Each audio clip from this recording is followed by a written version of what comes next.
করব একটা নিরামিষ রেসিপিটার জন্য নিয়ে নিলাম একটা স্কোয়াশ, দুটো টমেটো, একটা আলু আর 250 গ্রাম পনির। আমি এবার স্কোয়াশ আর আলুটাকে টুকরো করে কেটে নেব।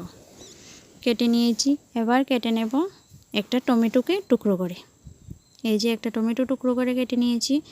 এবার একটা টমেটোকে আমি গ্রেটারের সাহায্যে গ্রেট করে নেব। গ্রেটারের সাহায্যে গ্রেট করে নিলাম। এবার একটা কড়াই বসিয়ে তেল গরম করে এই কড়াতে দিয়ে দিলাম পনিরগুলো কড়াতে দিয়ে অল্প হলুদ গুঁড়ো, অল্প নুন দিয়ে পনিরগুলোকে হালকা লাল করে ভেজে নিচ্ছি। হালকা লাল করে ভাজি হয়ে গেছে। এবার নামিয়ে এই কড়াতেই দিয়ে দেব কেটে টুকরো টুকরো করে কেটে রাখা স্কোয়াশ আর আলুগুলি।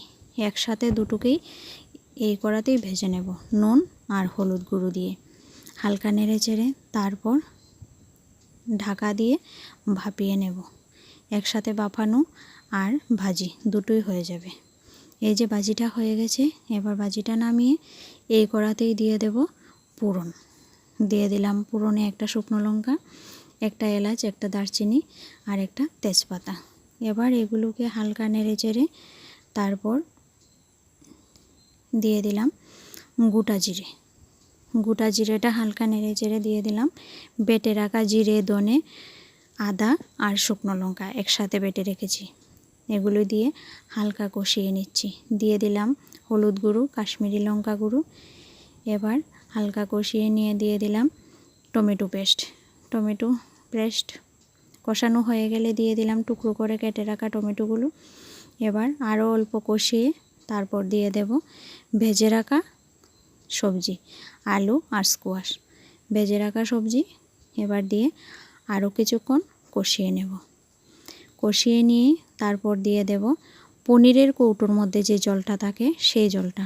আমরা সবাই জলটা ফেলে দিই, আজ আমি জলটা ফেলবো না। সেই জলটা দিয়ে ঝোল দিয়ে দেব। কারণ দই ছাড়াও দই দিলে যে স্বাদ হয় সেই স্বাদ আসে তরকারিতে পনিরের কৌটোর জলটা দিয়ে ঝোল দিলে। তাই আমি এই জলটা দিয়ে দিলাম স্বাদ মতো নুন, স্বাদ মতো চিনি। এবার দিয়ে দেব ভেজে রাখা পনির দিয়ে 4-5 মিনিট ভালোভাবে ফুটিয়ে নেব। এই যে ভালোভাবে ফুটে উঠে গেছে, এবার নামিয়ে নেব। আমি এখানে ঘি, গরম মশলা কিছুই দিলাম না, আপনারা চাইলেই দিতে পারেন। ঘি, গরম মশলা ছাড়াও তরকারিটা পনিরের জলটা দিয়ে এই তরকারিটা রান্না করলে খেতে খুব ভালো হয়। এভাবে রেঁধে খেয়ে দেখবেন, দারুণ লাগে।